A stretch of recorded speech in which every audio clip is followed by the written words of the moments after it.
नमस्कार एंड जय हिंद दोस्तों। जैसा कि आप सबको अच्छे से पता है कि भैया आईपीएल का इंतजार तो सभी लोग कर रहे होते हैं और आईपीएल में न केवल बल्लेबाज बल्कि भैया गेंदबाजों का भी अहम रोल रहता है। और आप लोगों की डिमांड के ऊपर इस आईपीएल 2025 के लिए वो टॉप 10 बेस्ट स्पिनर्स कौन हो सकते हैं जिनका आईपीएल 2025 में बोलबाला हो सकता है और अपनी गेंदबाजी के दम पे वो भैया अपनी टीम को जीत दिलवा सकते हैं। तो चलिए इसकी लिस्ट हम आप लोगों को बताते हैं। तो बिना देरी के वीडियो शुरू करते हैं और आपको बताते हैं।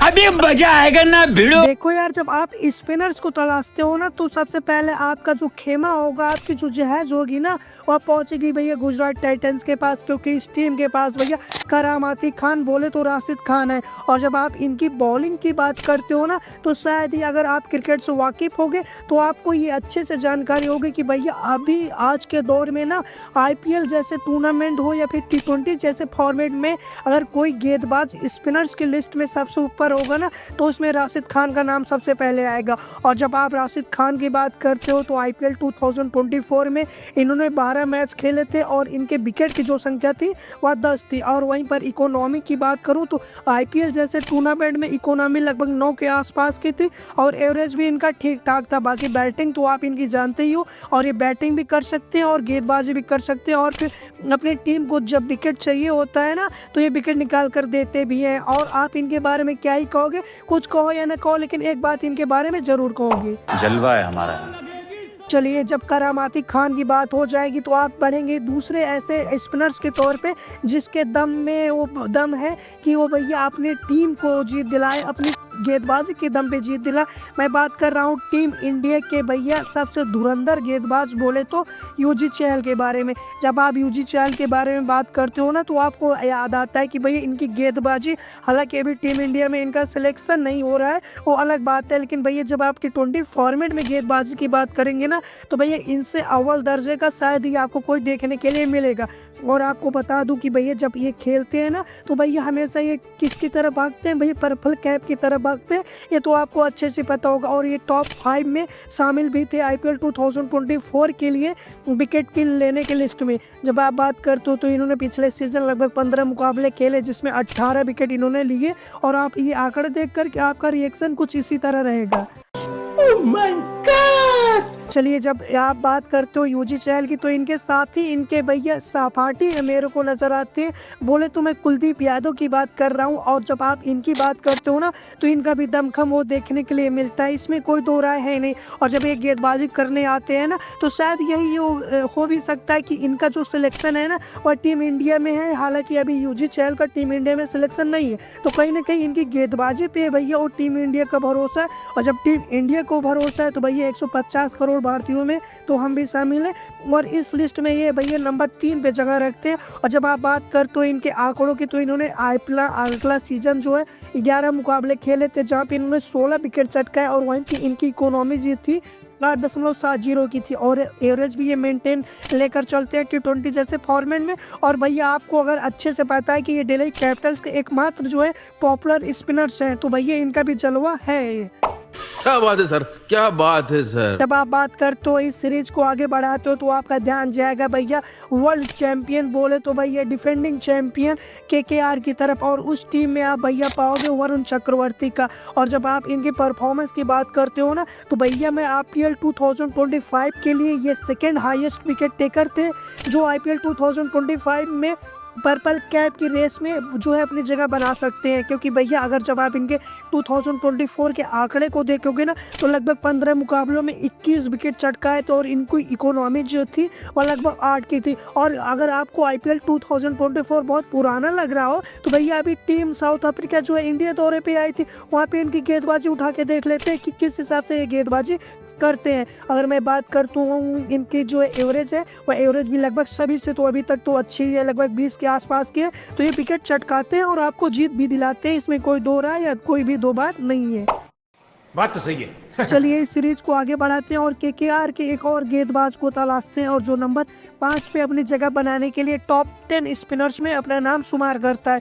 भैया मैं बात करता हूँ सुनील नारायण की। जी हाँ भैया, सुनील नारायण। और आप अगर IPL 10 से टूर्नामेंट को काफ़ी पुराने समय से देखते हो ना, तो इनका नाम आपको सबसे पहले आएगा, क्योंकि ये पहले तो स्पिनर्स ही थे। क्योंकि भैया जब से गौती भाई कप्तान बने तो ये इनको अलग रोल दिए थे, as a batter, as a कह लीजिए जो पावर हिटर की जो जिम्मेदारी थी इनको सौंपी गई थी। लेकिन पहले तो ये गेंदबाज ही थे ही, और उसी करामाती खान की वजह से या फिर उसी करामात की वजह से इस लिस्ट में इनका नाम शामिल है। जब आप बात करते हो कि 15 मुकाबले 17 विकेट जो है, इकोनॉमी लगभग 7 के आसपास की थी और एवरेज भाई 21.65 का था, तो आप क्यों ना शामिल करोगे इनको स्पिनर्स की लिस्ट में। और ये जब आते हैं तो भैया अनब्रेकर बॉलर हैं और ये विकेट चटका कर देंगे, इसमें कोई दो राय है नहीं। बल्लेबाजी भी इनकी भाई कमाल है, जलवा है हमारा। चलिए टॉप 5 की बात हो गई तो अब बढ़ते हैं नंबर 6 की तरफ, जो इस लिस्ट में अपना नाम शुमार करता है और नवाबों की टीम से आते हैं। बोले तो भैया इनका नाम रवि बिश्नोई है।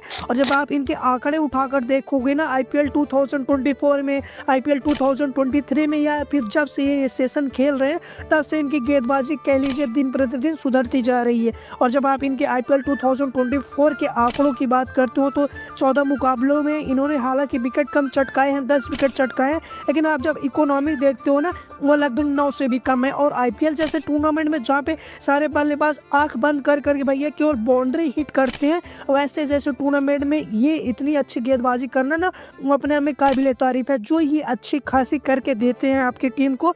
और अगर बात की जाए नवाबों की टीम को, तो ये कह लीजिए वो प्रमुख स्पिनर्स हैं ना, वो मेन रोल स्पिनर्स का निभाते हैं। और भैया जब डेथ ओवर में आएंगे तो गेंदबाजी में विकेट चटकाएंगे, कोई दो राय नहीं रखते।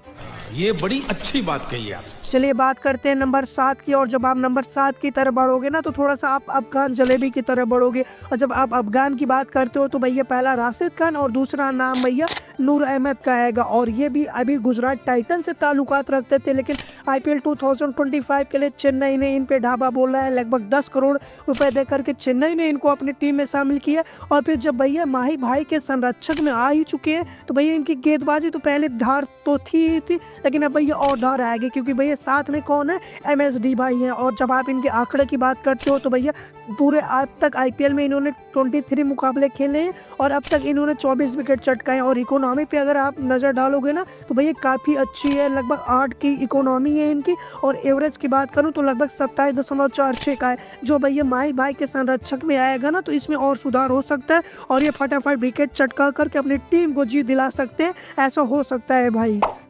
ये बड़ी अच्छी बात कही आप। चलिए नंबर 7 की बात कर ली, अब बात करेंगे नंबर 8 की। और जब आप 8 के ओर बढ़ते हो ना, तो आप थोड़ा सा रजवाड़ों की टीम की तरफ बढ़ते हो। और जब आप रजवाड़ों की बात करते हो तो भैया टीम ऑस्ट्रेलिया की आन बान शान बोले तो एडम जंपा, थोड़ा सा ये हार्दिक पांड्या को भी पसंद है। हालांकि ये IPL 2025 में लगभग 2 या 3 साल बाद वापसी कर रहे हैं। हालांकि पिछले सीजन इनको जो है SRH ने खरीदा था, लेकिन इनको मौका मिला नहीं था। लेकिन अब इस बार दावा बोला है भैया राजस्थान रॉयल्स ने, और शायद ये इनको मौका दे, क्योंकि इनकी टीम में ना उतने स्पिनर्स हैं नहीं काम के लायक। तो हो सकता है अगर इनको मौका मिले तो ये अपना भैया कारनामा करेंगे जो ये ऑस्ट्रेलिया के लिए करते हैं। अगर बात की जाए तो अब तक इन्होंने लगभग 20 मुकाबले जो है IPL के खेले हैं और 29 मुकाबलों में इन्होंने जो है विकेट भी चटकाई है। और अगर बात करूँ इकोनॉमी की, लगभग 7.99 या फिर 8 की है, और एवरेज भी भैया लगभग 20 के आसपास का है। और संजू सैमसन की कप्तानी में अगर ये गेंदबाजी करेंगे तो भैया विकेट चटकाएंगे, जैसे ऑस्ट्रेलिया के लिए चटकाते हैं भाई। समझ रहे हो आप। और 8 की बात अब बढ़ेंगे 9 की तरफ। और 9 भी ना इसी टीम से आती है। बोलो तो रजवाड़ों की टीम में ना स्पिनर्स का ढेर है, आपको 1-2 नाम नहीं बल्कि कई नाम आपको इस टीम में देखने के लिए मिलेंगे। और जब आप नंबर 9 की बात करते हो ना, तो भैया आपको नाम याद आएगा Wanindu Hasaranga. As a allrounder ये भैया स्पिन बॉलिंग भी अच्छी खासी कर लेते हैं, और फिर पार्ट टाइम ये श्रीलंका के कप्तान भी बन चुके थे। हालांकि आप जब पिछला सीजन उठाकर देखोगे ना, तो एंकल इंजरी के कारण ये खेले नहीं थे। लेकिन उसके पहले जब IPL 2022 की बात की जाए तो लगभग 24 से 25 विकेट जो है ये RCB की तरफ से खेलते हुए चटकाए थे। और उसी की बदौलत ये लगभग IPL 2025 तक अब तक लगभग 26 मुकाबले खेल चुके हैं, जहाँ पे इनके ना 35 विकेट्स हैं और इकोनॉमी भी लगभग 8 पास के आया है। और भैया एवरेज की बात की जाए तो एवरेज भी लगभग 21.37 का है। तो आप वनिंदु हसरंगा को जानते हो भैया, ये विकेट चटकाते हैं और आपकी टीम को जीत दिलाते हैं। और अभी हमने बात की आपके पास एडम जंपा है, वनिंदु हसरंगा है, फिर आपकी टीम कहाँ से कहाँ तक पहुँच सकती है ना, फिर आप समझ रहे हो और आप भी यही कहोगे। मेरे को तो ऐसा धक धक हो रहा है। चलिए आप 9 की बात कर ले तो अब बढ़ते हैं भैया 9वें नंबर की तरफ और बात करते हैं इस लिस्ट में भैया महिसा तिक्साना का भी नाम आएगा। हालांकि श्रीलंका के गेंदबाज में वो ना स्पिनर्स की वो काबिलियत रखती है, और जब आप स्पिनर्स की बात करोगे तो उसमें तिक्साना का नाम ना है, तो ऐसा कभी हो सकता है क्या? नहीं हो सकता है भाई। अभी ये शिक्षा दीक्षा जो है ये माही भाई से लेकर के आए हैं, क्योंकि IPL 2024 में ये माही भाई की टीम से तो खेल रहे थे। और जब आप इनके परफॉर्मेंस की बात करोगे तो लगभग ये भी अब तक IPL में 27 मुकाबले खेल चुके हैं। जहाँ पे विकेट की बात आएगी तो लगभग 25 विकेट ये अपने नाम कर चुके हैं। वहीं पर अगर इकोनॉमी की बात करूँ तो लगभग 7.5 के आसपास का, और एवरेज थोड़ा सा ये महंगा हो जाते हैं, 31.88 का है। लेकिन भैया ये रन रोक करके रखते हैं, और जब आप डेथ ओवर में इनसे गेंदबाजी कराओगे ना तो ये भैया गेंदबाजी करेंगे और विकेट भी निकाल कर देंगे। दो राजस्थान रॉयल्स अगर इनका सही यूज करती है ना तो भैया ये इनके लिए काबिल तारीफ है, और आप भी इनको देख कर यही कहोगे भाई बार बार। मजा आया। चलिए बात करते हैं नंबर 10 की। अब जो 10 में ही बस है, और जब आप इस बात करते हो ना तो भैया ये मुंबई इंडियंस के खेमे में जाते हैं। और जब आप इनकी बात करते हो तो भैया वाकई में ये काबिल तारीफ है। और जब ये गेंदबाजी करने आते हैं ना, थोड़ा सा लेफ्ट आर्म जो है, थोड़ी सी गेंदबाजी इनकी तेज़ रहती है, और थोड़ी सी ये कह लीजिए टर्न करवाते हैं, तो जहाँ से बल्लेबाज फंसते हैं और विकेट चटका कर दे देते हैं। भैया मैं बात कर रहा हूँ मिचेल सेंटनर्स के।